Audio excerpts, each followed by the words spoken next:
सफलता की तब एक दिलचस्प मोड़ पर आ गई। Story took an interesting turn.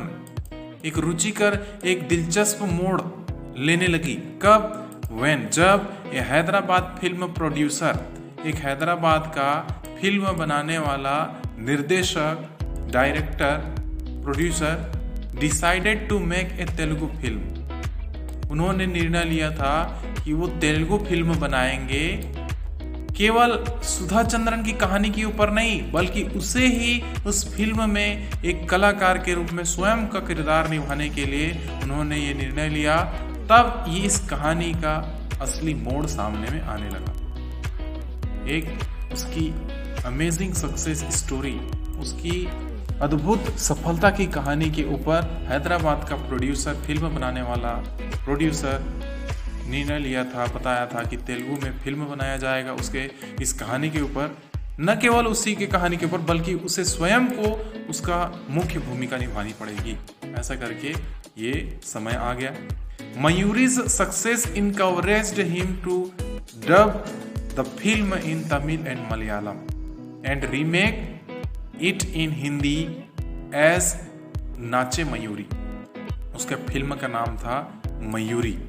तो मयूरी इस फिल्म में अच्छी सफलता हासिल की और इसी सफलता ने प्रेरित किया सुधा को कि इसे तमिल और मलयालम भाषा में भी इसे डब किया जाए, रूपांतरित किया जाए, इसे उनकी भाषा में भी बनाया जाए और साथ ही रीमेक दोबारा बनाया जाए, हिंदी में दोबारा बनाया गया, जिसे नाम दिया गया नाचे मयूरी। तो ये बहुत ही अच्छा सफल हुआ, इसकी कहानी बहुत ही अच्छा रहा। And Sudha Chandran had yet another birth as a film star. और इस प्रकार से इन फिल्मों के कारण सुधा चंद्रन का एक नया जन्म हुआ, एक फिल्म कलाकार के रूप में। देखिए, उसकी खुद की जीवन की कहानी पूरे दुनिया में छा गई, फिल्म के माध्यम से और सुंदर हो गया। She has since acted in some 36 films in several languages. उसने उसके बाद लगभग 3 दर्जन फिल्मों से भी अधिक फिल्मों में कई भाषाओं में उन्होंने काम किया। And has also just completed producing a Kannada film Kalabhimani based on the true life of बालन्ना।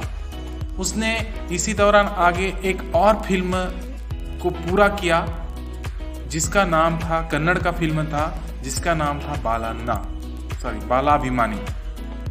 बालाभिमानी नाम का पिक्चर था, जो कि यह भी एक सच्चे जीवन से लिया गया था, एक सच्ची जीवनी थी बालन्ना नाम के व्यक्ति की। उसने जो अपने जीवन में घटनाएं उसके साथ में हुई होंगी उसके बारे में था। ए डीफ आर्टिस्ट, एक बहरा कलाकार, who went on to become a great character actor. एक बहरा कलाकार जो कि धीरे से फिल्म के द्वारा पता चला कि वो धीरे से बहुत ही बड़ा कलाकार बन गया। बालन्ना 74 वर्ष के हैं, लेकिन उनके 400 से भी अधिक कन्नड़ की फिल्में हैं। To his credit and it is still in demand, जो कि क्रेडिट उसके ऊपर चलता है, पता चलता है इनके कार्य, और आज भी इसकी मांग मार्केट में है। तो लोग बहुत पसंद करते हैं इन पिक्चरों के रिकॉर्डिंग इन पिक्चरों में। इस प्रकार से सुधा की ये कहानी सुंदर थी, बहुत ही अच्छी थी, हमें भी प्रेरित करती है। आज भी उनकी मांग है। सुधा सेज आगे सुधा कहती है, If Helen Keller could overcome her handicap, so I can. Is what I can always told myself.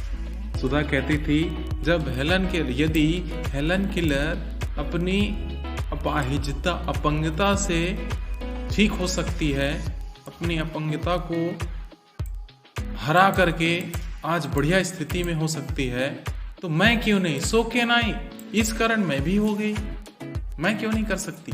ऐसा सोच करके is that as what I have always told myself. ऐसा मैं हमेशा अपने आप से कहती थी। जब हेलन केलर अपनी इतनी बड़ी बीमारी से ठीक हो सकती है, तो मैं क्यों नहीं हो सकती? ऐसा मैं हमेशा अपने आप से कहती थी। Point out similarities between Helen Keller and Sudha Chandran. Sudha Chandran और हेलन किलर में क्या समानताएं थी, दोनों के अंदर में क्या अच्छी अच्छी बातें थी, समानताएं थी, उसको लिखिए करके बताया गया। आगे थोड़ी से ही बचा हुआ है बच्चों, ये स्टोरी कंप्लीट कर देते हैं। That Sudha remarks it what she replied to her Indian fans who wrote to her in the thousands after the release of her films. That Sudha remarks, Sudha टिप्पणी करती है आगे, is what she replied to, कहते हैं उन्हें कि आप भारत के कई प्रशंसकों, हजारों प्रशंसक, फिल्म के बाद उनके हजारों प्रशंसक, रिलीज हर फिल्म के रिलीज होने के बाद उनके थाउजेंड्स, हजारों प्रशंसक हुए, फैंस हुए, भारतीय फैंस हुए, तो उन्हें आप क्या मैसेज देना चाहती हैं? जो आपको खत लिखते हैं रोड टू हर, तो आप उन्हें क्या रिप्लाई करते हैं, क्या बताना चाहते हैं, क्या बोलना चाहेंगे? तो आगे उन्होंने बोला, people wrote to say that they were inspired by my story. लोग मुझे लिखते और कहते हैं कि हम आपकी इस कहानी से प्रभावित हुए हैं, प्रेरित हुए हैं। बाय माई स्टोरी, मेरी कहानी से वे प्रभावित हुए हैं, प्रेरित हुए हैं, उनका कहना है। And that it had given them new hope, और वो आगे कहते हैं कि इस कहानी ने ही हमें एक नई किरण, उम्मीद की नई किरण दी है, नई आशा दी है। आई डू फील थ्रिल्ड, मैं जैसे ही ये सब चीज़ें सुनती हूँ, पढ़ती हूँ, समझती, ये सब जब रिप्लाई आती है तो मुझे बहुत खुशी होती है, बहुत ही रोमांचित होती हूँ मैं, बहुत ही उत्तेजित होती, बहुत खुश हो जाती हूँ।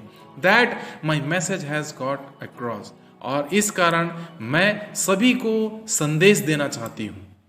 क्या संदेश, क्या मैसेज देना चाहती हूँ उन सभी को? And what is that message, और क्या है इसका संदेश? The seed of achievement lies in the human mind. जिस चीज को आप प्राप्त करना चाहते हैं, इसका बीज आपके दिमाग में है, एक मनुष्य के दिमाग में है। जिस सफलता को आप हासिल करना चाहते हैं, अचीवमेंट प्राप्त करना चाहते हैं, उस प्राप्त करने की जो बीज है, सीड है, वह आपके स्वयं के दिमाग में है, मनुष्य के दिमाग में होता है। When these realizations come, जैसे ही आपको अनुभव हो जाएगा, जब ये आपको अनुभव हो जाएगा, there is no looking back, आप कभी पीछे नहीं देखोगे, आप पीछे पलट करके कभी नहीं देखोगे। Once I decided that my handicap was not going to stop me from dancing, that was it। जैसा कि मैंने निर्णय लिया था कि मेरी इस हैंडीकैप, मेरी ये अपाहिज, अपंगता मुझे डांस करने से नहीं रोक सकती, मेरी कला से मुझे नहीं रोक सकती, ऐसा मैं कहना चाहता हूँ। आपके दिमाग में भी ये बात ध्यान में रखें। यदि आप किसी कार्य को करने का एक बार ठान लें तो निश्चित ही वो कार्य में आप सफल हो पाएंगे। बस इतना ही मैं मैसेज आप सबको देना चाहता हूँ। ऐसा करके सुधा चंद्रन ने अपनी इस जीवन की बहुत ही महत्वपूर्ण बात को उन्होंने संक्षिप्त में बताया और हम सबको भी यही बात बताई। हमें भी ये सब को ध्यान में रखना चाहिए। कह रहे हाँ, अपने जीवन में अगर एक बार मैंने कोई काम को करने का ठान लिया तो मैं अंत तक कंप्लीट करके ही छोड़ूंगा और सफल होकर निश्चित ही दिखाऊंगा। तो प्यारे बच्चों, छोटी छोटी, अब इनके साथ तो बहुत बड़ी दुर्घटना घट गई थी, पैर ही कट गया था। तो हमें इस छोटी छोटी रास्ते में आने वाली आपत्ति विपत्तियों से हमें डरना नहीं चाहिए। हमें भी लड़ाई करनी चाहिए, हमें भी संघर्ष करना चाहिए और आगे बढ़ करके दिखाना चाहिए। इस वीडियो को अंत तक देखने के लिए thank you very much. Like करें, शेयर करें अपने दोस्तों को, साथ ही चैनल को सब्सक्राइब करना ना भूलें। पूरा देखने के लिए थैंक यू। मिलते हैं अगले वीडियो में नेक्स्ट लेसन क्वेश्चन आंसर के साथ में। तब तक के लिए जय हिंद।